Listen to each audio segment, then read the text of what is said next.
Bueno, Bueno, ahí arrancamos le damos la entonces. entrada al programa de hoy. Entonces, hoy es día 9 de agosto de 2026. Hoy tenemos nuestro invitado Adrián Lorea, escritor. Así que, Adrián, todo tuyo. Bueno, muchas gracias. Muchas gracias a todos por estar presentes. Martín especialmente primero por unirme a este grupo tan lindo, donde se comparten tantas cosas lindas, pero también importantes para la comunidad bolguense. Es un grupo que enriquece muchísimo y en muchos aspectos y a mucha gente. Este, bueno, Martín, también te agradezco por esta invitación a esta charla, ¿no? Me permite poder compartir un poquito mi trayectoria literaria, eh, lo que es atinente a la temática volguense, ¿no es cierto? Así que bueno, sin más preámbulos de mi parte, yo estuve armando una presentación que la voy a compartir ya mismo. Vamos a compartir pantalla. Acordate de compartir con la opción del sonido para cuando venga el video. Sí, señor, muy bien. En toda esta parte, claro, cuando venga el video, tal cual, Ujú. esta parte no sería necesario. Lo que les quiero comentar es que en cualquier momento de esta presentación, si quieren hacer algún comentario, alguna pregunta, lo que fuere, me interrumpen. Esto no tiene que ser de un tirón, ¿eh? Sería lindo que sea una charla, ¿no? Participativa. Así que cuantas veces me quieran interrumpir, de mi parte, bienvenido. Bueno, arranco entonces, a ver, con la presentación.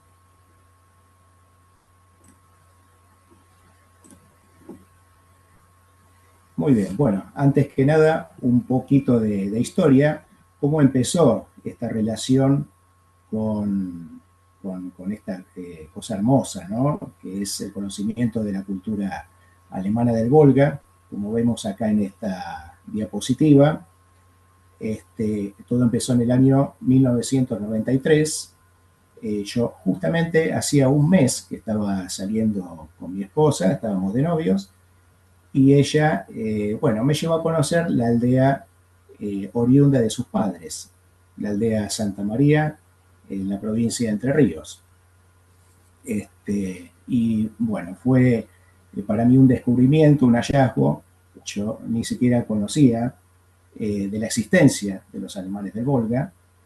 Y cuando me encuentro con este lugar tan lindo, con esta gente, bueno, realmente una gente hermosa, con su cultura, sus tradiciones. Realmente fue como un flechazo, ¿no? Que tuve con la cultura alemana volvense. Tal es así que empecé a interesarme, a interiorizarme y a leer. Y bueno, yo ya venía, hacía muchos años, escribiendo en forma de vocacional, y esto fue como un terreno fértil para mí que se me abrió como para decir, yo quiero contar esto también. Así que eso nos lleva a lo que fue mi primera publicación en el año 2005, que fue El Padre Alfonso, ¿no es cierto? Es una pequeña biografía, fue un pequeño libro de homenaje dedicado al Padre Alfonso Caúl, sacerdote de la aldea Santa María, y más que escribir una biografía, mi intención era preservar la memoria de una persona que dejó una huella imborrable en su comunidad. Al ir investigando su vida, me di cuenta de que también estaba por contar una parte muy importante de la historia de su pueblo. El padre Alfonso acompañó a generaciones enteras en bautismos, comuniones, casamientos y despedidas. Estuvo presente en los momentos más importantes de la vida de cientos de familias. Su figura fue más allá de lo religioso, un hombre cercano, profundamente comprometido con la gente, siempre dispuesto a escuchar y a ayudar. La tarea del padre Alfonso no se limitaba a la parroquia, fue un verdadero impulsor del crecimiento de la aldea Santa María. Gestionó obras, promovió instituciones, dedicó horas incontables a mejorar la calidad de vida de los habitantes con una vocación de servicio que hizo que su legado trascendiera en el tiempo. Esta primera parte la quiero cerrar con esta imagen, que tiene un valor muy especial para mí. Es el Padre Alfonso, en la iglesia de Nuestra Señora de la Asunción, casándome con Noemí. Todo un privilegio. Acá, bueno, los flamantes esposos no aparecen porque los tuve que recortar para la publicación de la foto en el libro, pero créanme que ahí estamos. Pasamos a la siguiente publicación. Esto fue en el año 2007. La segunda obra dedicada a los alemanes del Volga, El alma de la aldea. Bueno, como les decía, cuando en el año 93 conocí la aldea Santa María, sentí que había descubierto un lugar muy especial en el mundo, un lugar cuya grandeza habita en el espíritu de su gente, de sus tradiciones, de su cultura y su historia, ¿no es cierto? Más allá de contar una historia de amor, que viene a ser el hilo conductor de la trama, mi intención fue reflejar el alma de un pueblo con su forma de vivir, su fe, sus costumbres y valores. La novela, porque justamente eso es una obra narrativa, novela, comienza cuando Luciano, un joven agobiado por su vida en Buenos Aires, llega a la aldea Santa María para tomar un respiro y pasar unos días de vacaciones. Lo que en principio parece un simple viaje, termina convirtiéndose en un reencuentro con sus propias raíces, ya que Luciano es descendiente de alemanes del Volga por parte de la mamá. El argumento de este libro se desarrolla en la época de las fiestas patronales de la aldea, que se celebran el 15 de agosto, día de la Asunción de la Virgen. El templo que vemos en la foto es justamente la iglesia de Nuestra Señora de la Asunción. Como bien sabemos, para los alemanes del Volga, la iglesia ocupa un lugar central en la vida del pueblo. Es el corazón espiritual de toda la comunidad. Este libro menciona distintos aspectos costumbristas de la aldea. Por ejemplo, lo que vemos en la foto es una de las 6 cruces ubicadas en los accesos de la localidad. Existe una tradición, las rogativas, en la que toda la comunidad, encabezada por el sacerdote, visita en procesión estas cruces, pidiendo que reine la paz, protección para la familia y que haya buenas cosechas. En palabras de esta antigua liturgia, que el Señor nos libre del fantasma de la peste, de la guerra y del hambre, que nos dé el pan de cada día. Esta foto que vemos acá es representativa de cómo se ven las calles de la aldea durante los festejos patronales, adornadas con esos gallardetes coloridos. Viene a cuento mostrarlo porque, como les decía antes, el nudo de esta novela transcurre precisamente durante esta celebración anual. Bueno, por último, cerrando este capítulo, quiero compartirles un reconocimiento. Esta imagen corresponde, como pueden ver, al libro Un siglo de vivencias, escrito por Pedro Sack, con motivo del centenario de la aldea Santa María en 1987. Esta obra fue una fuente de consulta permanente para mí, durante el desarrollo creativo del alma de la aldea. Al autor mismo, Pedro Sack, le hice varios reportajes para conocer a fondo la cultura y tradiciones de su gente, y hasta me permití incluir su persona en la novela a modo de homenaje.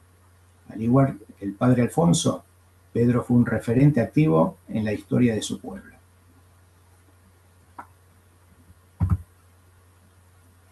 Les decía que El alma de la aldea fue publicada en 2007.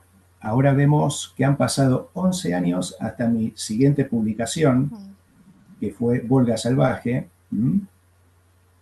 Han pasado 11 años y vengo con esta obra que es una novela histórica, ¿no es cierto? Una pequeña definición de novela histórica. Es una obra de ficción que recrea un periodo histórico preferentemente lejano, en la que forman parte de la acción personajes y eventos no ficticios. Pueden haber varias definiciones de lo que es una novela histórica, esta es una de las tantas, ¿no? El periodo histórico en el que transcurre esta historia, esta novela, es el siglo XVIII, durante el gobierno de Catalina II la Grande, y más puntualmente el año 1774. Como sabemos, es a una década de la llegada de los primeros colonos alemanes a la región del río Volga.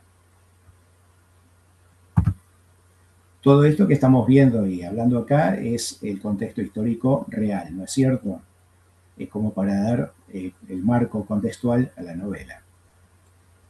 Este mapa seguramente ya la mayoría lo conoce, si no todos.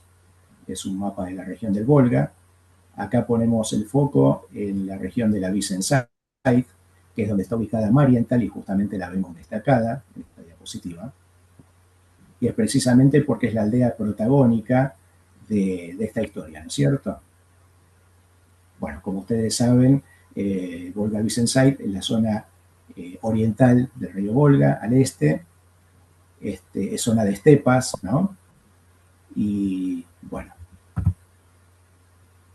ahí precisamente el año 1774, que es cuando ocurren los hechos que relata la novela, y por supuesto que son hechos reales, la región en esa época se veía asolada por dos grandes flagelos.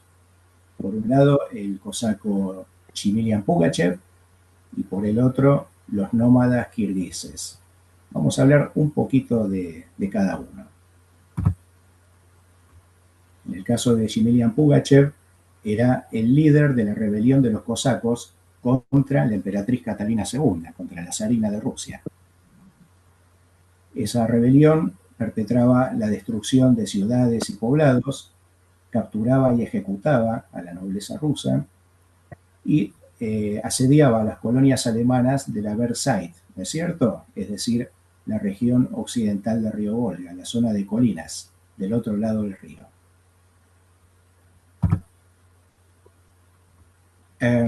Vuelvo un poquito para hacer un comentario respecto a la rebelión de los cosacos. Si bien Pugachev no tenía como objetivo el ataque directo a las colonias alemanas del Volga, pero las utilizaba como fuente de abastecimiento para abastecer justamente a sus huestes, ¿no? Entonces el paso de los cosacos rebeldes, que eran cientos de miles, dejaba las aldeas de la Versailles desplumadas, ¿no? Porque se abastecían con ganado, con vestimenta, incluso con dinero, con alimentos. Entonces, ese era el flagelo que sufrían los alemanes al paso de estas huestes. Pero peor todavía era el castigo que sufrían los alemanes de la Wisenside, del otro lado del río Volga, ¿no? La zona de las estepas, que era la incursión de los kirguises, que eran nómadas de las estepas oriundos del Asia Central. Los kirguises eran mucho más salvajes, de ahí el título de la novela, ¿no? Volga salvaje. Eran sanguinarios, cometían todo tipo de tropelías, el vandalismo en las colonias alemanas de la Wisenside, como les dije, saqueaban, robaban el ganado, mataban a muchos colonos y sobre todo los llevaban raptados a la esclavitud para venderlos en los mercados humanos, en las fronteras, por ejemplo, con China, ¿no es cierto? Ahora nos adentramos un poco más específicamente en lo que relata la novela. Esto ocurrió, lo leí en el libro de Víctor Popp y Nicolás Denning, Los alemanes del Volga, página 77. Miren cómo me quedó grabado, ¿no? Porque me conmocionó cuando lo leí. En 2 páginas o 3 páginas relata un hecho muy cruento. El 15 de agosto de 1774, justamente cuando los aldeanos de Marienthal celebraban la fiesta patronal de Nuestra Señora de la Asunción en Marienthal, una horda de 1000 kirguises ingresa, digamos, en la zona del río Karaman, como pueden ver.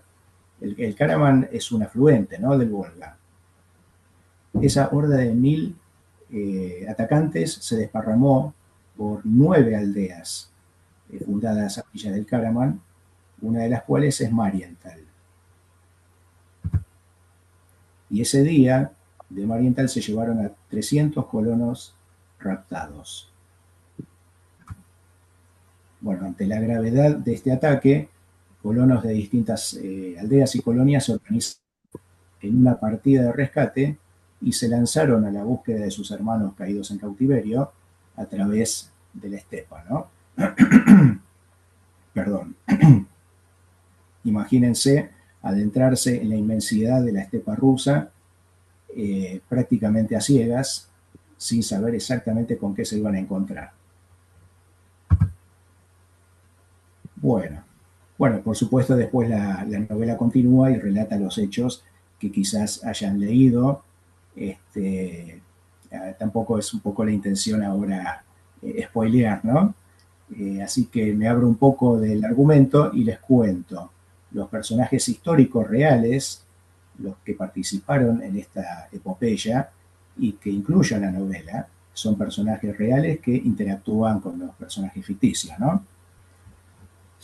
Bueno, estos personajes son el párroco Johann de Dukla, de origen polaco, pero era sacerdote de Marienthal. Él fue la primera víctima del ataque de los kirguises al que se llevaron raptado. El pastor evangélico Ludwig Balthasar Berborner era oriundo de la aldea Philipsfeld. Los colonos lo eligieron como guía, como líder de la comitiva de rescate. El pastor Berborner tenía un ayudante que era Sigmund Erfurt, así lo nombran las fuentes, un inspector de Orlovskaya. No se menciona mucho más de esta figura, pero bueno. Y después un militar ruso, un oficial retirado del ejército imperial, como dice acá, el mayor Gogol. El mayor Gogol recibe la encomienda por parte de la emperatriz Catalina de rescatar a los cautivos, a los alemanes raptados, y por supuesto darles cacería a los atacantes. Bueno, en la historia, Polka Salvaje, también aparece la emperatriz Catalina II, hay capítulos en los que recreo diálogos que ha tenido, ¿no es cierto? Aparece en la batalla de Kazán, uno de los golpes más célebres que perpetró el cosaco rebelde Pugachev. Iván Mikkelson, a quien la emperatriz le encomienda la misión de capturar a Yemilian Pugachev. Grigori Potionkin también aparece en la novela, estadista, militar y político ruso, pero sobre todo conocido en la historia por ser el amante favorito de Catalina II. Muy bien. Les quería comentar que antes de lanzarme a escribir esta novela, me asesoré mucho, investigué muchísimo. Acá vemos, por ejemplo, la imagen del Adrián, libro que dijo. te Sí, sí, interrumpo para una sí, pregunta. Nombraste, sí, si claro. puedes volver la filmina atrás del amante de Catarina. Ajá, sí, sí, cómo no, esta. ¿Era una persona bajita? ¿Puede ser que era bajito? Mira, Por- mira, Martín, ¿no? Martín, Sí, ¿no? ¿Me estás hablando? sí, Bien. sí, Martín. Martín, escúchame, no recuerdo el dato de la estatura de este hombre, pero no sé si era bajito, pero era una gran envergadura en sus, ¿cómo te puedo decir? Artes amatorias. No, porque está la famosa serie de Catarina la Grande que le hizo Hollywood y le da un toque de comedia, o sea, toma Ah, hechos mira, reales y toma hechos de ficción. Está en Netflix, yo aquí qué la veo bueno. en Alemania, Sí, lamentablemente no está en Argentina. Les digo que es qué muy buena pena. serie y la que actúa de Catarina es Sí, la actriz rubia esta de La Bella Durmiente. Muy buena actriz. la, la Bella Y es increíble, Durmiente. bueno. Ajá. mm, Creo que te va a interesar mucho a vos ver esa serie A y mí me ver encanta. separar un poco lo que es los datos reales, pero bueno, te digo que yo me enteré en Sí, la serie el tema de los ajá, amantes de Catarina y que el mismo Pedro II, que era su marido, le propuso a sí, ella, como ella estaba aburrida, dice, te doy un amante. Y creo que es este el que se lo presenta a Pedro. qué Y bueno. después, no sé si es fiel a la serie de que se termina enamorando de este amante y Pedro lo manda a matar, Bueno, ¿no? mirá, yo he leído y ahora, bueno, avanzo un poquito, este, y ves el libro de Catalina la Grande, Es una Mm. de las 2 o 3 obras que leí sobre esta emperatriz, ¿no es cierto? Para recrearla en la novela. Y lo que recuerdo es que, claro, Pedro II, ¿no? O Pedro III, no, no sé qué número tenía, era un desastre y no le Sí. daba ni 5 de bolilla a la esposa, a Catalina. Y bueno, tal es así que se armó como una confabulación y supuestamente lo mataron a Pedro, ¿no? Se lo sacaron de encima porque nadie lo quería. Y entonces ahí es como Catalina segunda asciende, bueno, justamente como Catalina segunda la Grande, y de inmediato, digamos, se ponen amoríos con Potionkin, ¿no es cierto? Y Catalina tuvo muchos amantes a lo largo de su historia.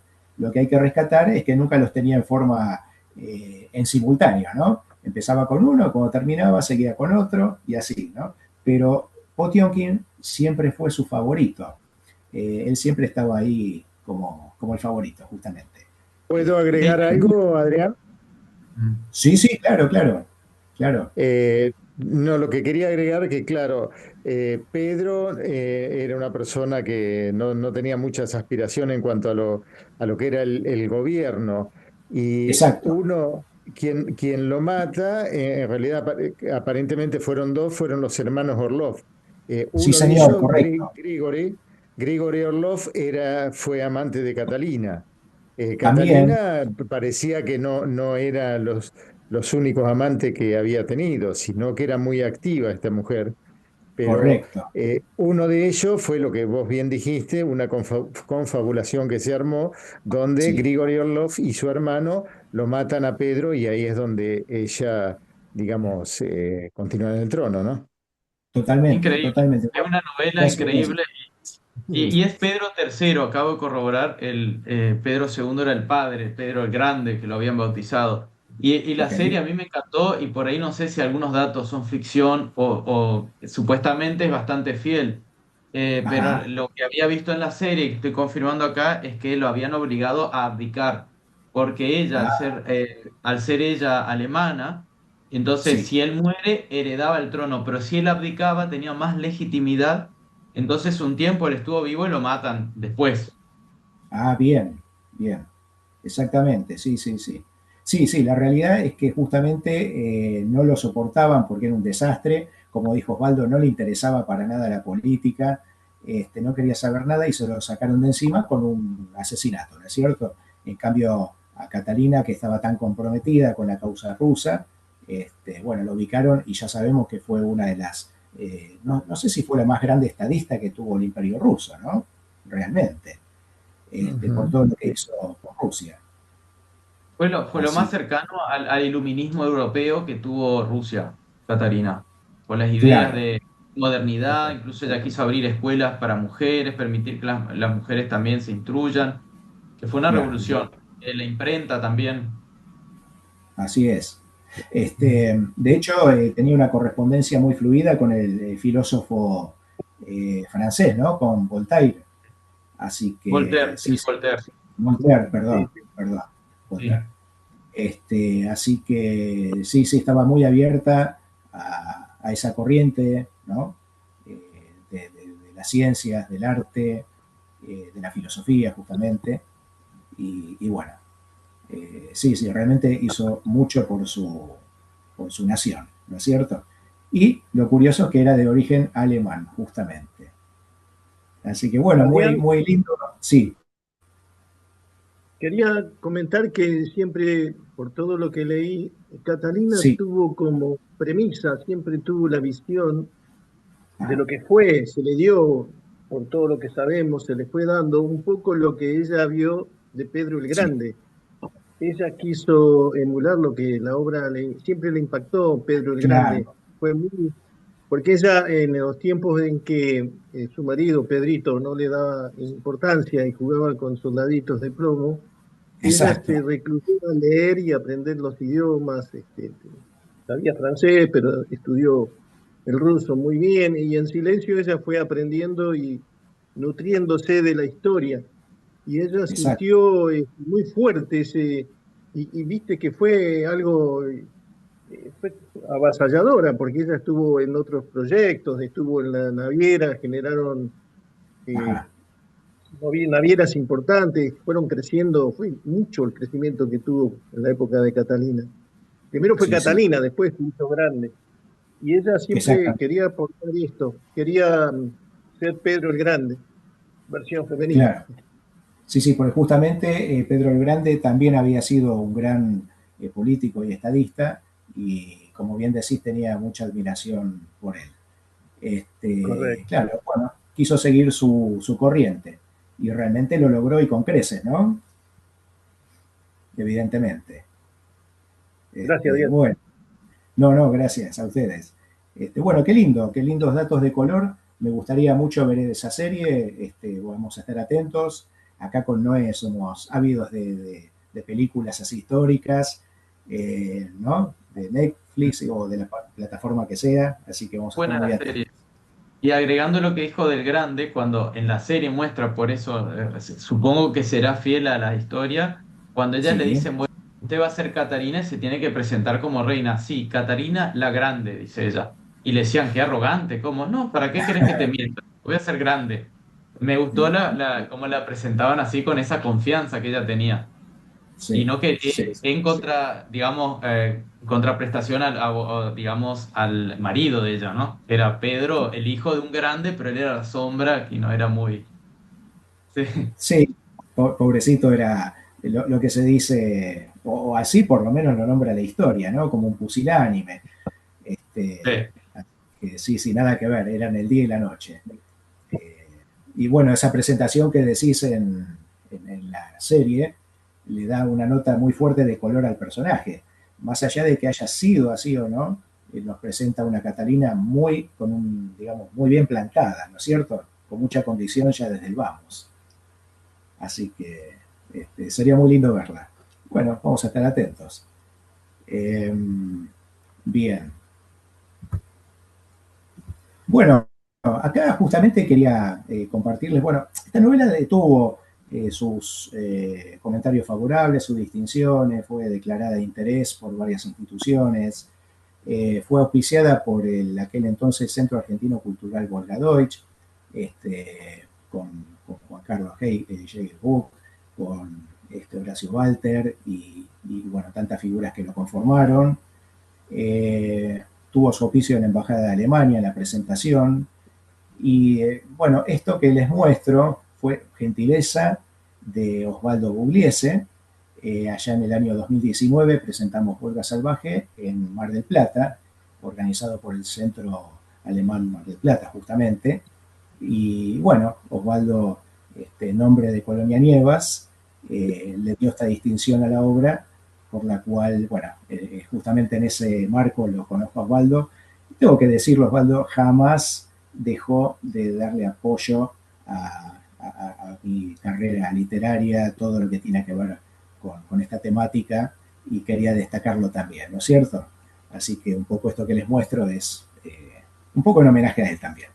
Eh, bueno, Muchas gracias, Adrián, te por lo la debo, participación. tantos años de tanto apoyo generoso, lo mínimo que puedo hacer es este reconocimiento.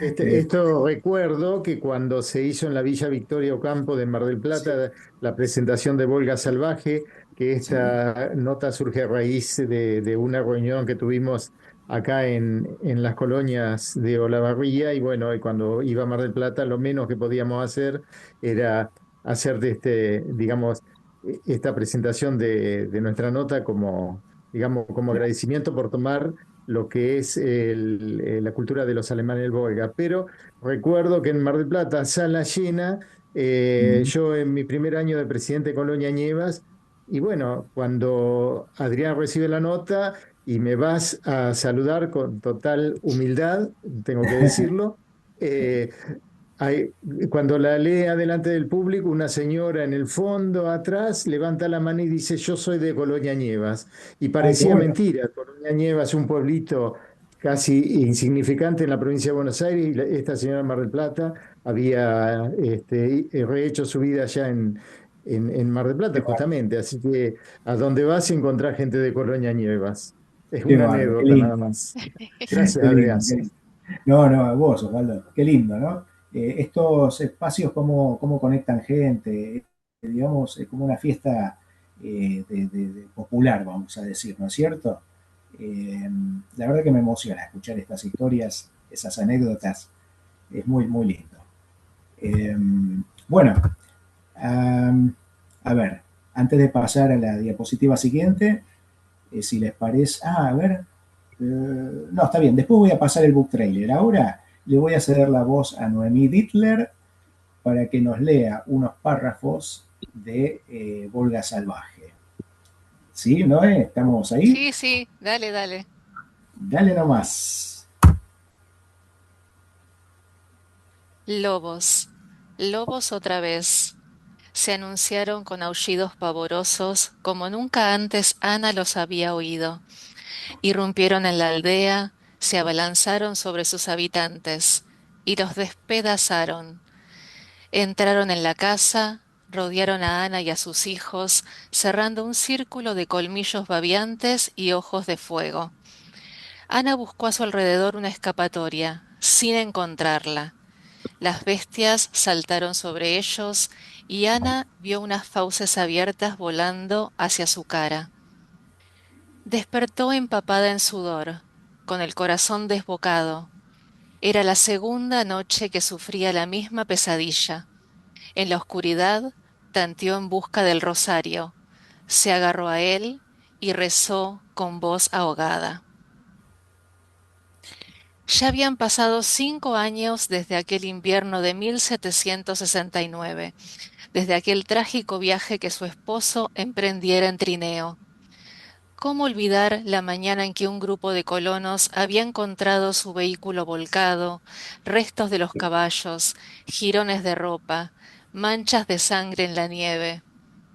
Pero Ana sabía que los monstruos de sus pesadillas nada tenían que ver con aquellos que habían terminado con la vida de su hombre. Hacía rato que las imágenes más oscuras vinculadas con esa calamidad habían dejado de invadir sus sueños. Lo que ahora venía a perturbar su descanso era de otra naturaleza. Podía presentirlo.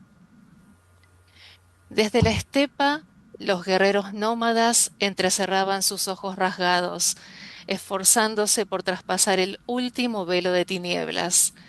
La colonia germana apenas se delineaba en la incierta luz del amanecer. En el silencio, un relincho. Los jinetes se pusieron en marcha, cada uno empuñando su lanza. El padre Johannes dio comienzo al oficio. En el sermón habló sobre el amor al prójimo y el perdón de las ofensas. ¿Quién es capaz de perdonar como Cristo, decía, que nos dejó su máximo ejemplo desde la cruz al clamar, Padre, perdónalos porque no saben lo que hacen? ¿Quién podrá hacerlo hasta 70 veces 7? Sé de algunos que no aflojarían la cuerda en el cuello de su hermano ni por una sola falta. Un rumor de cascos al galope lo interrumpió. Una tropilla se acercaba. Advirtió en su feligresía miradas de intriga. El tableteo pasó del galope al trote y por último se detuvo. Perdonar, como Jesús nos enseñó, concluyó el padre Johannes con voz enérgica. Solo así se es un buen cristiano. Al término de la misa, él salió de la iglesia en primer lugar. Antes de trasponer el umbral, se preguntó si los visitantes no serían una partida del cosaco rebelde Pugachev, que por esos días frecuentaban la región del Volga. Pero apenas vio a los 40 jinetes apostados cerca de la entrada, reconoció su procedencia en los rasgos mongoloides, los gorros cónicos, las holgadas túnicas ceñidas con cinturones de cuero, los amplios pantalones de paño, las largas botas y las lanzas. Nómadas kirguises, se dijo, y sintió como puñaladas las fieras miradas de aquellos ojos rasgados. Bienvenidos, dijo con una sonrisa. Un lazo zumbó en el aire y cayó alrededor de su cuello. El jinete que lo había arrojado tiró de la cuerda y el lazo corredizo se ajustó con firmeza. Los feligreses que en ese momento salían vieron lo que estaba sucediendo.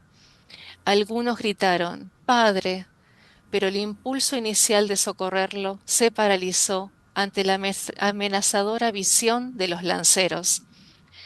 Amedrentados, echaron a correr en distintas direcciones. Varios lazos se dispararon tras ellos y los capturaron igual que al clérigo. Por Dios, ¿qué está pasando? Dijo Catarina, empujada por quienes se agolpaban en la puerta del templo. No te alejes de mí, gritó Ana, su madre, agarrándola del brazo con tanta fuerza que le hizo doler. Un colono gritó, Suéltenla, malditos. Corrió hacia su mujer y trató de quitarle la soga del cuello, pero no pudo. Con ojos desorbitados, inclinó la cabeza y se miró el pecho, de donde asomaba una punta ensangrentada. La mujer chilló de terror. Cuando el jinete desenterró la lanza, el hombre se derrumbó en agonía. Más aldeanos fueron apresados. En la pronta retirada, los bárbaros los obligaron a correr detrás de sus caballos. Mi hija, oh Dios, Catarina. Ana corrió hacia los jinetes en fuga, pero enseguida su hijo Georg la alcanzó y la retuvo. Ella cayó de rodillas y se quebró en llanto. Bueno, hasta aquí estos fragmentos seleccionados. Muchas gracias, Noé. No, de nada. Hermosa, hermosa tu lectura. Y ahora sí, les voy a compartir el book trailer que preparé ya hace varios años para la presentación de esta novela. A ver, un segundito. A ver.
David, 52 años, 94 kilogramos.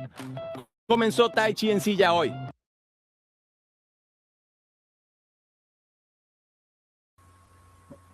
Hola, hola, ¿me escuchan, verdad? Sí, perfectamente. El video se escuchó muy bien. Perfecto. Bueno, me alegro. Bueno, bien. Vamos a compartir de nuevo pantalla y ahora continuamos con la siguiente novela, digamos la última hasta el momento, que es El destierro de Perbel. Ahí estamos. Ahí va. Bueno, El destierro de Perbel, que viene a publicarse 7 años después de Volga Salvaje, es decir, el año pasado, en 2025, y como vemos acá en esta placa dice una historia sobre la deportación de alemanes del Volga en la Segunda Guerra Mundial. Así como hice con Volga Salvaje, les quiero contar un poco el contexto histórico y geográfico de la novela, ya por supuesto que dentro de lo que es la comunidad es muy conocido esto de lo que fue la deportación de alemanes durante la Segunda Guerra Mundial. Pero bueno, viene siempre bien por algún dato nuevo que se pueda aportar o por algún repaso, ¿no es cierto? Así que acá lo que vemos es el mapa de la República Autónoma Socialista Soviética, de los alemanes del Volga, ya desaparecida, por supuesto. Vamos a mencionar, esta República Autónoma fue creada el 6 de enero de 1924. Estamos hablando a 160 años de la llegada de los pioneros alemanes a la región del río Volga, ¿no? Más de un siglo y medio después. En el año 1941, y ustedes sabrán por qué menciono justamente este año, que fue cuando ocurre todo este hecho trágico, en la región del Volga habían casi 450.000 alemanes. Esta república se dividía en 14 cantones que son como unidades o divisiones administrativas, ¿no? Más pequeñas que las provincias y cuya capital era la ciudad de Engels. Para matizar un poco, acá les traigo lo que era el escudo de la república. Esto, por supuesto, que fue diseñado por el gobierno soviético. Lo podemos analizar un poquito. Lógicamente, el color del escudo predomina el rojo, que es el color, digamos, destacado del comunismo. Claramente vemos el símbolo comunista, la hoz y el martillo. Vemos un sol naciente que simboliza el amanecer del socialismo en el mundo. Por supuesto, las espigas de trigo, dada que era la actividad principal, la agricultura desarrollada por los alemanes del Volga. Y como sabemos, en cada escudo o emblema de los alemanes del Volga aparecen las espigas de trigo, ¿no? Bueno, en la parte de arriba del escudo vemos escrito tanto en ruso como en alemán el nombre República Autónoma Socialista Soviética de los alemanes del Volga. Y abajo, también en ruso y en alemán, un texto que dice proletarios de todo el mundo, unidos. Ese era el escudo. El 22 de junio de 1941, mediante la Operación Barbarroja, el ejército nazi invadió la Unión Soviética. Algunas imágenes les comparto reales, tomadas de internet. Sabemos que por su origen étnico, los alemanes del Volga fueron considerados colaboradores potenciales del enemigo de la Unión Soviética, que recientemente se había declarado que era el ejército nazi, ¿no es cierto? Potenciales colaboradores, espías, enemigos del Estado fueron considerados. Por lo tanto, el 28 de agosto de 1941, fecha trágica si las hay, para la historia volguense, el Presidium del Soviet Supremo firmó el decreto de disolución permanente de la República Autónoma y la deportación total absoluta de todos los habitantes. como les decía antes con Volga Salvaje, estos son hechos históricos verdaderos en los que se enmarca la novela, ¿no es cierto?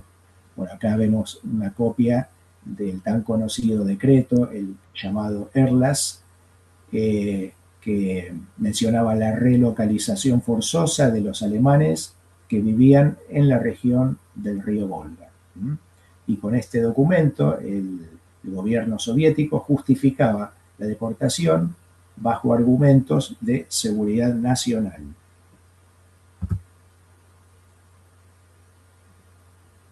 Por supuesto que esto fue el comienzo de una tragedia en la que miles de familias alemanas de Rusia, o sea, no solamente del Volga, sino todos los alemanes fueron deportados de la región del Mar Negro, ¿no es cierto? Y de otras regiones de Rusia. Todas esas familias fueron arrancadas de sus hogares para ser trasladadas en vagones de ganado, como sabemos, a las regiones más inhóspitas del país, por ejemplo, Siberia y Asia Central. Fotografías históricas verdaderas.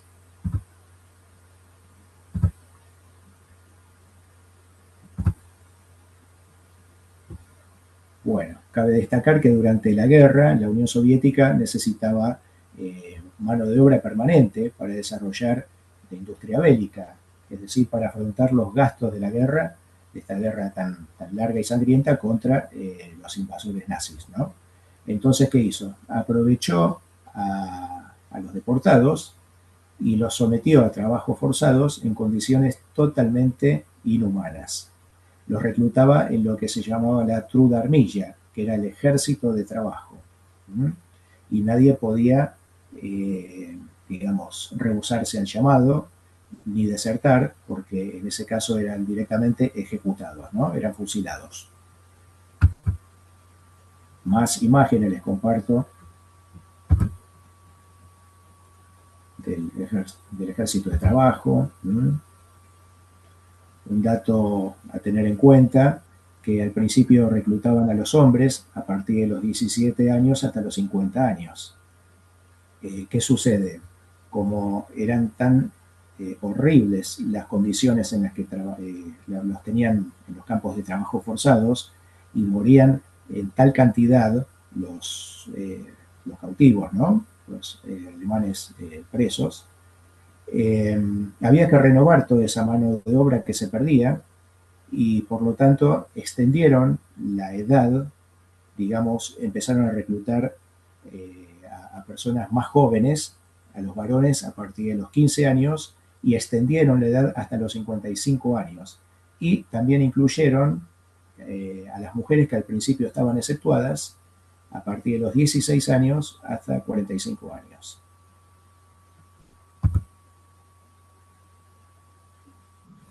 Bueno, un dato es el sistema de campos de trabajo forzado de la Unión Soviética para prisioneros políticos, se llamaba Gulag, ¿no es cierto?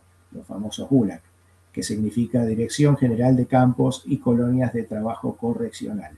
Fíjense, siempre hago hincapié en esta parte, trabajo correccional, o sea, los consideraban realmente delincuentes, ¿no es cierto? Esto eran como cárceles.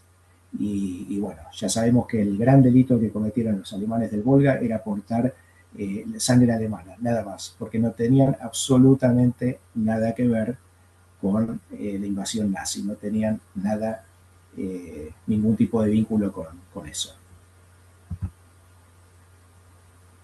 Bueno, nos podemos dar una idea, esas jornadas interminables, las tareas durísimas, ¿no? Pésimamente alimentados, con temperaturas terriblemente bajas, el maltrato de la oficialidad y, como decíamos antes, las muertes por hambre, frío, agotamiento, por las enfermedades, se multiplicaban por decenas de miles.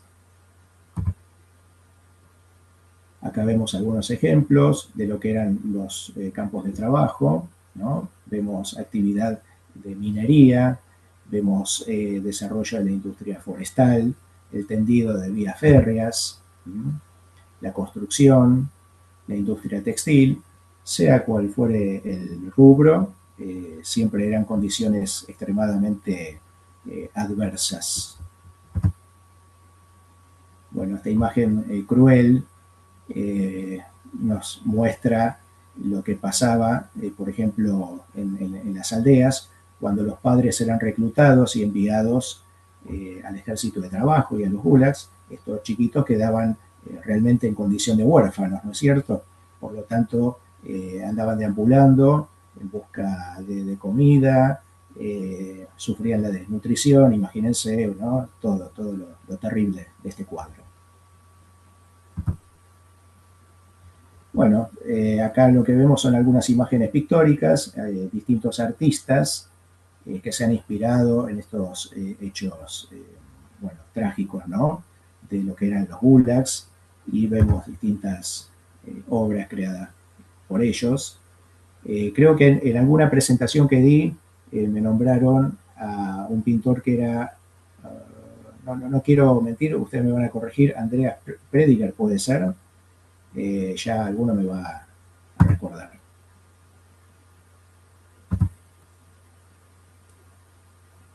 Distintas imágenes pictóricas.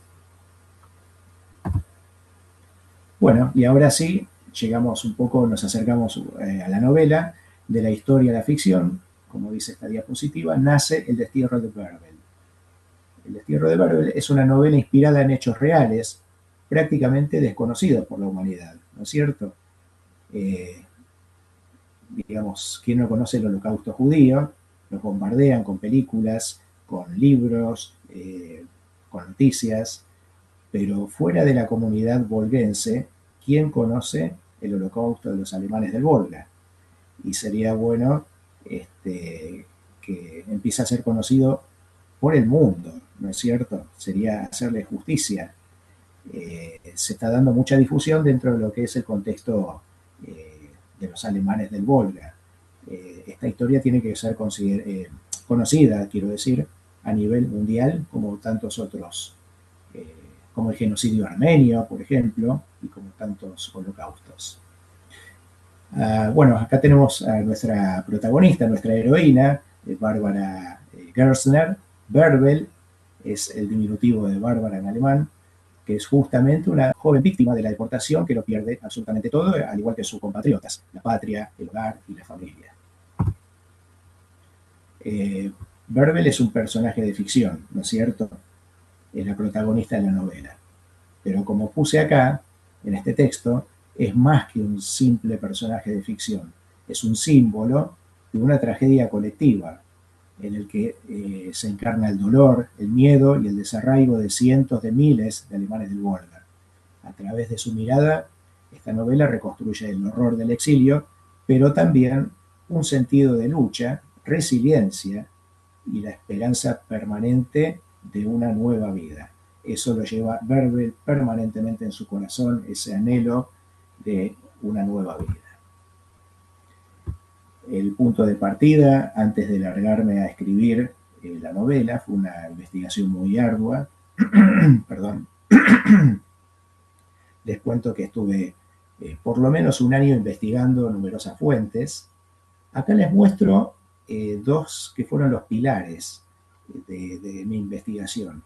El libro Mi dura vida, de Madeleine de Malsam, que es un relato justamente contado por una de las protagonistas de la deportación, y esta película maravillosa que ya he visto que 2 o 3 veces se le daba difusión en el grupo, que es Una luz en la oscuridad. Siempre digo que ningún alemán del Volga que se interese por su historia puede dejar de ver esta película e inclusive leer ese libro, ¿no? Esos fueron los pilares. Igualmente acá quiero destacar que no solamente fue material bibliográfico consultado y documental, sino que también recibí el asesoramiento de personas como Juan Carlos Scheigelhook, inclusive hice varias preguntas a Yolanda Gassman de Valle María, y también tuve una importante participación, muy importante, por parte de Darío Wendler, que aportó mucho en la cuestión de datos sobre la cultura y las tradiciones de Valle María, puntualmente, a mediados del siglo pasado, que es cuando se desarrolla esta novela, ¿no es cierto? Y aparte Darío le puso mucho énfasis a la cuestión dialectal, al dialecto Volga-Deutsch que se hablaba en Valle María. Tal es así que también Darío, gracias a su gestión y a su equipo, logra dos declaraciones muy importantes para la novela, que son de interés cultural por el Honorable Consejo Deliberante de la Municipalidad de Valle María, Entre Ríos, y también de interés legislativo por la Cámara de Diputados de la provincia de Entre Ríos. Esto es textual, tal como lo dice la carta, por el valioso aporte al rescate cultural y de términos propios de la variedad lingüística hablada por los descendientes de alemanes de Volga. Bueno, voy a finalizar este recorrido, esta parte, con este texto que dice así: el destierro de Verbel es un homenaje, sea el destierro de Verbel un homenaje que honre la memoria de quienes padecieron aquella deportación cruel e injusta y contribuya a que el mundo conozca esta historia que jamás debe volver a repetirse. Bueno, ahora les comento que este libro, por supuesto, por la temática que aborda, contiene una dedicatoria implícita justamente a todas las víctimas de este holocausto, ¿no es cierto? La obra es un homenaje, justamente. Pero también tiene una dedicatoria explícita, que se la leo. El libro está dedicado, les leo, a mi esposa Noemí, en cuyas venas fluye la sangre de un pueblo que supo conservar su identidad pese a los desarraigos y las persecuciones. Entonces, ya que la nombro, le invito nuevamente a Noemí a que le ponga voz a unos párrafitos de la novela. ¿Sí? Dale. Bien. Bueno, Muy bien. el libro comienza con un fragmento de una canción alemana del Volga. Siento nostalgia de la bella tierra del Volga, donde las olas del río juegan con la orilla, donde resuenan chillidos de gaviotas. Esa es mi tierra, ese es mi hogar. Les voy a leer ahora unos párrafos del capítulo 1. Aldea Marienthal, Rusia. Viven como si el mundo estuviera en paz, pensó Verbel, observando a la gente caminar tranquilamente por la calle, como si un Hitler no alargara sus garras a los cuatro vientos. Pero la joven sabía muy bien que, al igual que ella, todos los alemanes del Volga albergaban en esos días oscuras aprensiones que afloraban en algún gesto sombrío, en algún comentario pronunciado en voz baja, para esconderse de nuevo y permitir que la vida siguiera su curso. En aquella primavera de 1941, Bárbara Gerstner, Verbel, como la llamaban todos, tenía sus propios motivos para aferrarse a la esperanza de una existencia sin sobresaltos. El más importante de esos motivos crecía en su vientre desde hacía 2 meses, primer fruto de su matrimonio con Jakob Denning. El nazismo bombardeaba ciudades, asesinaba a millares de personas, y todo lo que Verbel podía hacer era apostar por la vida y el futuro, trabajando en la casa que cobijaba a su incipiente familia. Por eso, cada día se levantaba bien temprano para ordeñar la vaca, dar de comer al cerdo y a las gallinas, atender la huerta hogareña, lavar la ropa, zurcir un pantalón o coser alguna media, amasar pan y, cuando salía a visitar a su madre y a Angie, su hermana menor, regresaba antes del anochecer a preparar la cena para ella y Jacob. A medio camino de su vivienda estaba la Casa de Cultura. Como tantas veces, al pasar frente a ella, Verbel arrojó una mirada nostálgica a la imponente edificación, que durante un siglo fuera la iglesia de Marienthal, consagrada a la Asunción de María. Más de una década atrás, el gobierno soviético había prohibido toda celebración religiosa y clausurado los templos, destinándolos a graneros y otros usos. Este monumento, reliquia mancillada de la fe de su pueblo, aún ostentaba las columnas, último vestigio de un esplendor que jamás volvería. A Verbel le parecía ver aún la desaparecida torre del campanario, y hasta creía escuchar los repiques del Ángelus, o el llamado a la misa dominical, y los regocijados sones cada 15 de agosto, celebrando a María Asunta. Ahora esas campanas tañían solo en la memoria de ella y su gente. Capítulo 4. El 28 de agosto de 1941 se firmó el decreto del Presidium soviético sobre la deportación de los alemanes que viven en las regiones del Volga. La justificación oficial argumentaba una medida de seguridad nacional como consecuencia de la invasión nazi.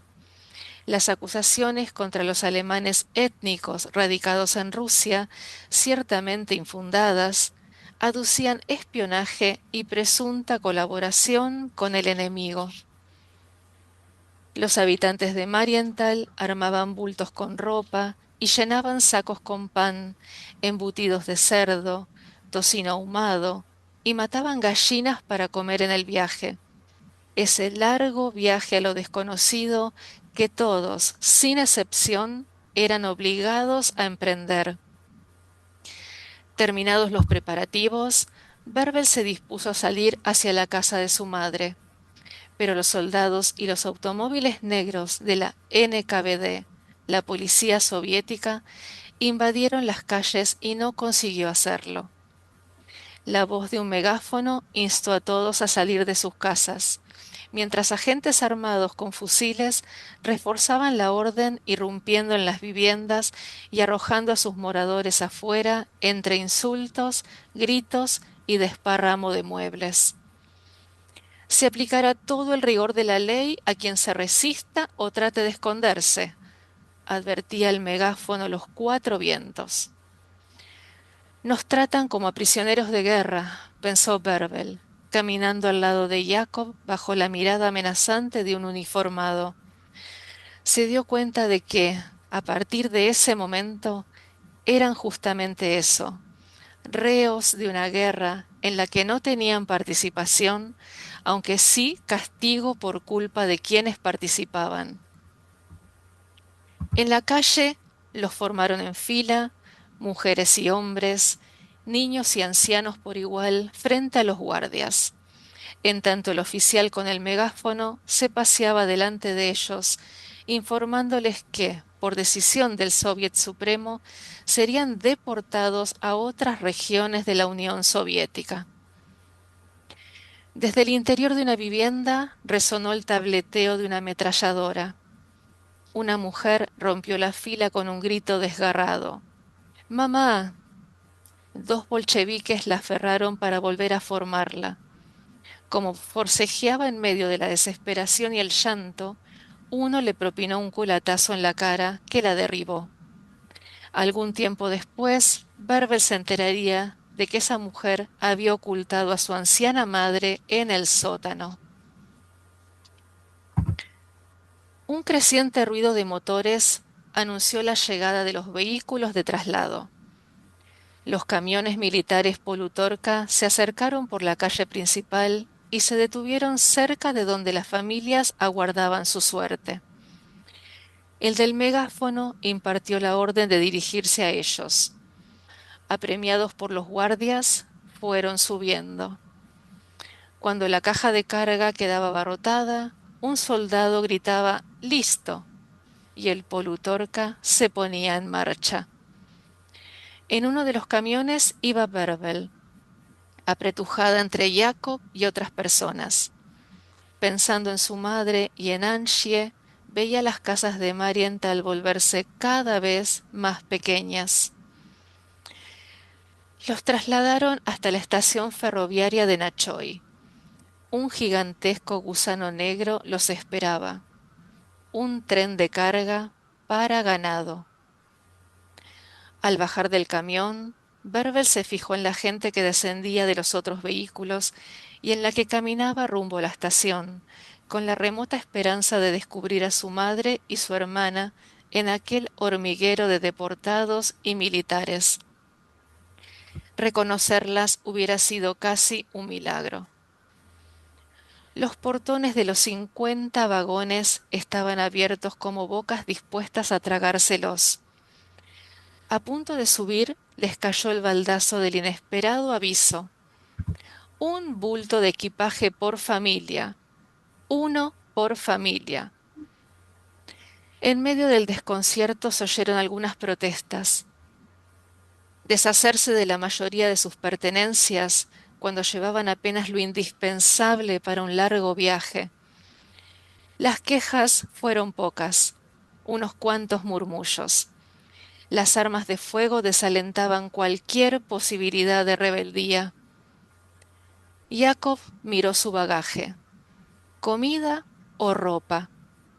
No se animaba a prescindir de la primera, a pesar de que sabía de que cabía esperar, si el plan no consistía en matarlos de hambre, que en algún momento les dieran algo para comer, lo que fuese, ya que los víveres que traían se agotarían en poco tiempo.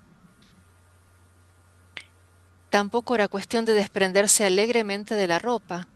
Aunque no conocían su destino, con seguridad los deportarían al norte, punto cardinal predilecto de los soviéticos para enviar a los exiliados.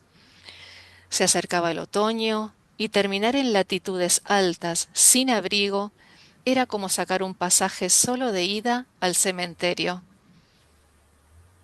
Todo el mundo arriba, urgieron los guardias. Jacob se resolvió por quitar de la maleta más grande las prendas menos abrigadas y rellenarla con todos los víveres que pudo meter. La arrojó adentro del vagón, se trepó y ayudó a Verbel a subir. En un rincón había un soldado armado con fusil. Era muy joven. Veía entrar a los alemanes más con resignado hastío que con severidad. Con 70 personas por vagón cerraban los portones y los trancaban por fuera. Verbel estaba segura de que ni siquiera el ganado viajaba en semejantes condiciones de hacinamiento. ¿Qué podían esperar de ahí en más al ser tratados peor que las bestias conducidas al matadero? En el ahogo y la penumbra del encierro se dejaron oír sollozos, lamentos, la voz monocorde de una mujer rezando la Ave María, el llanto estridente de un bebé. Sonó la pitada del tren y el vagón se sacudió. El rechinar metálico de las ruedas sofocó los demás sonidos. Había unas aberturas laterales que permitían respirar al ganado. Para el transporte de exiliados les habían agregado alambres de púa. Cuando el tren se puso en marcha, los que estaban más cerca de esta suerte de ventanillas se asomaron para mirar afuera. Muchas personas corrían tras la formación en un último adiós a sus seres queridos. Algunos tropezaban y caían. El ferrocarril ganó velocidad y todo quedó atrás.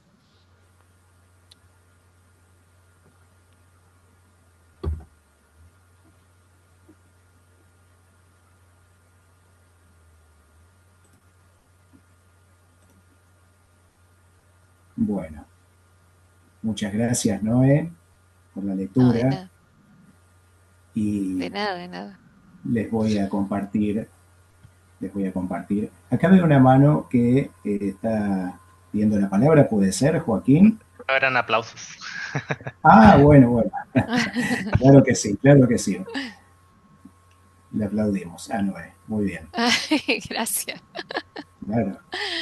Hermosa lectura. Bueno, les comparto entonces ahora el book trailer de esta novela. ¿Eh? Ahí vamos.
Bueno, muy bien, querida gente, y hasta aquí, este, bueno, este video realmente quedó muy, muy lindo, muy bien compaginado, ya que está, lo menciono a mi hijo Nicolás Lorea Dittler, hizo un excelente trabajo, así que bueno. Y bueno, aquí estamos. Hasta ahora realmente hemos llegado con esta historia. Si Dios quiere, habrá otra u otras. Eh, como, digamos, como avance, les puedo decir, pues se activó un videito. Vamos a cerrarlo. Ahí va. Eh, que tengo una más ya terminada, ya corregida. Lo voy a mandar al frente a Osvaldo Gugliese porque me ha colaborado bastante en esta novela. Esperen que me voy a poner en la pantalla, así me muestro otra vez. Ahí está. Eh, y bueno, ese momento de Verbel, no quiero superponer libros, publicaciones, así que la próxima tendrá que esperar su momento para ver la luz. Pero bueno, una primicia nomás transcurre en la zona de Olavarría, tiene como protagonista la colonia Hinojo, aparece Colonia Nievas como un homenaje a esa hermosa colonia y a uno de sus principales referentes, Osvaldo. Este, y, pero esa es otra historia, ya vendrá el momento. ¿Mm? Hasta ahora llegamos con el destierro de Verde, como les decía, y bueno, a seguir dándole difusión a esta obra. Así que bueno, gente, realmente les agradezco muchísimo el tiempo, la paciencia, ¿eh? Espero que no haya sido muy tedioso, muy largo, pero realmente estoy muy, muy contento de poder compartir este momento con ustedes. ¿Eh? Así que nada, simplemente agradecerles, de verdad. Muchas gracias, Gracias, Adrián. Adrián, y Muy buena la gracias, Nomi, exposición. también. Lindo los videos, muy bien la locutora también, la lectura, muy linda el tono de voz, las imágenes elegidas también de fondo.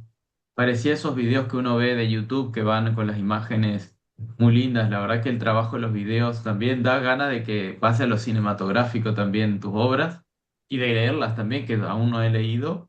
Así que gracias en nombre de nuestra comunidad por escribir y darle, ponerlas en inmortalizarlas a través de las letras. Muchas gracias. Gracias. Realmente un placer.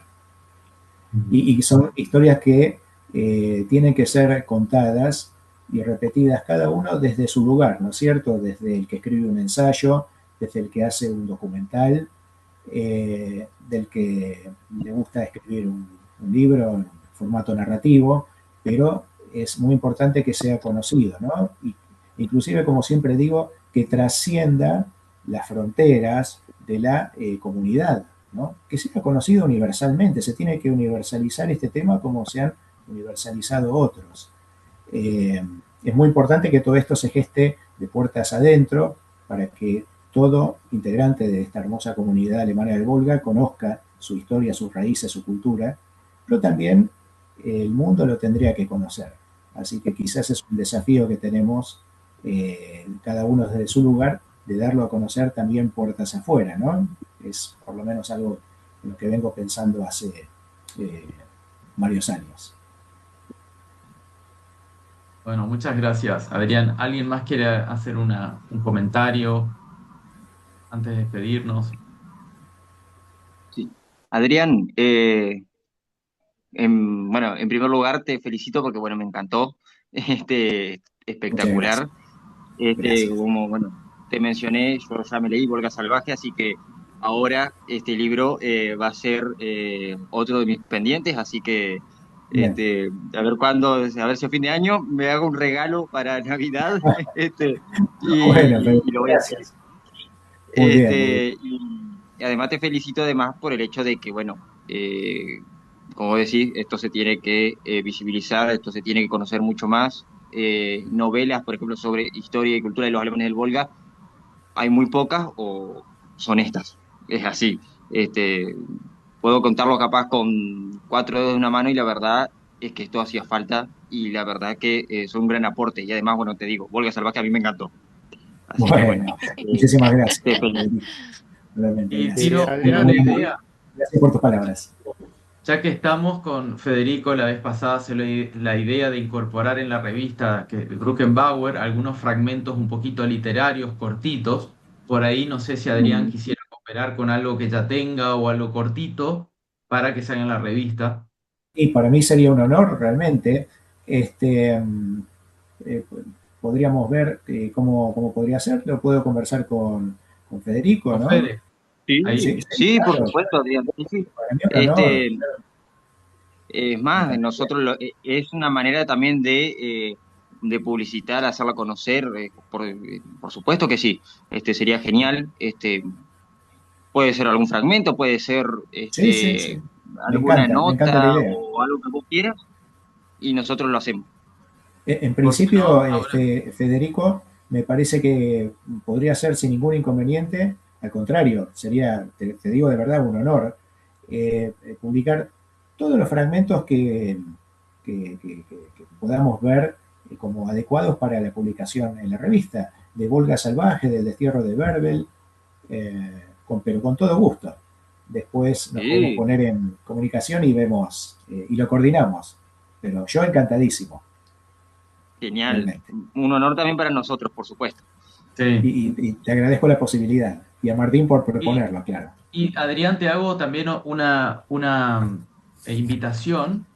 Si Sí, entre hoy y los siguientes 2 o 3 días te gustaría enviarme un videíto corto en formato vertical, de hasta 30 segundos, un saludo por la deportación, en vista de que escribiste un libro sobre ello, porque aquí, ajá, bueno, en el Valle María también van a celebrar aquí en Alemania, los alemanes de Rusia lo celebran, un día como los judíos celebran el Holocausto, bueno, a un nivel hacia digamos, como una especie de recordatorio de una tragedia.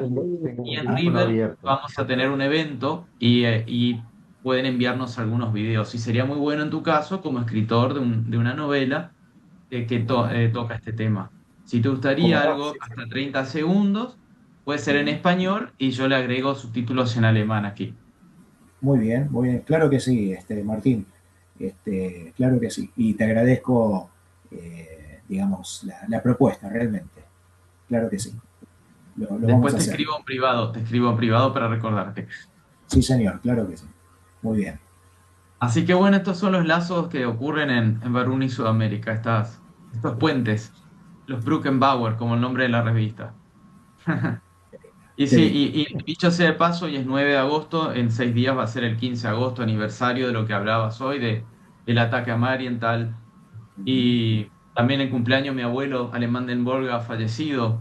Y Ajá. después, el 28 de agosto va a ser el aniversario digamos, la deportación. Martín, Ahora, a el mí me 28. pareció como providencial cuando hace algunos meses atrás me propusiste hacer esta presentación en agosto, justamente, en el mes, Ujú. ¿no? De este Exacto, evento tan trascendente. Como si fuera realmente cosa de la providencia. Eh, exacto. Así que bueno, muy bien, muy bien. Bueno, Adrián, esperamos tener luego, ¿por qué no?, tu libro en alemán, algún momento en Alemania. Ah, eso sería hermoso. Todo empieza Me con una encantaría. idea. Y Así después la es. película, como dijo Osvaldo, ahí en el chat. Ah, muy bien, muy bien. Vamos a ver qué pasa. Vamos a ver. Hay que darle para adelante a los proyectos, Bueno, a ver qué se va dando. bueno, Loite, nos vemos entonces la próxima. Muchas gracias, Adrián, de nuevo, Noemí, a todos los presentes.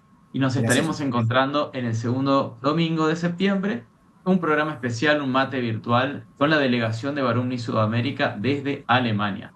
Así que los Muy bien, esperamos qué para bien. conversar y matear juntos virtualmente. Hasta Muy la bien. próxima. Un abrazo a Hasta la todos. próxima. Chao, Gracias, chao. gente, gracias. Abrazo grande.